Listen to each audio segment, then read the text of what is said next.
These young men are held prisoners by the rebels.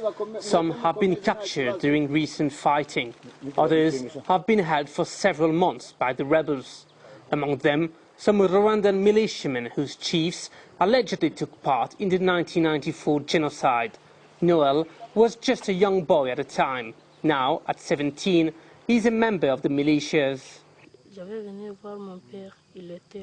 I came from Rwanda to see my dad here.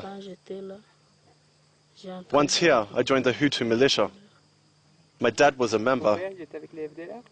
We had weapons here. They were supplied to us by late Laurent Désir Kabila, the father of current President Joseph Kabila.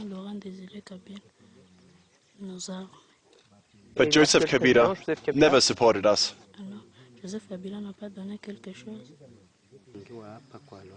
We have been detained here for 9 months now. We are held in a hole under the ground. The only food we get is boiled maize.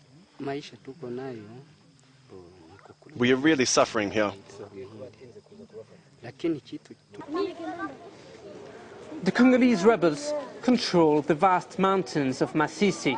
Inhabitants are mostly Congolese shepherds and farmers, but most are originally from neighboring Rwanda. About 200 civilians are put up in this school. They are Congolese ethnic Tutsis. They have fled increasing activity of the Rwandan Hutu militia groups. They feel only the Congolese rebels can protect them. We fled the attacks of the Rwandan Hutu militiamen, as well as some Congolese militia groups. Here at last we feel protected by the Congolese rebels. The Congolese rebels, mostly Tutsis, refuse to lay down their arms and join the national army. They say they are the only one that can protect the local population against the 6,000 Rwandan Hutu militiamen who have remained active in eastern Congo. We demand the disarmament of the Rwandan Hutu militiamen and of other militia groups.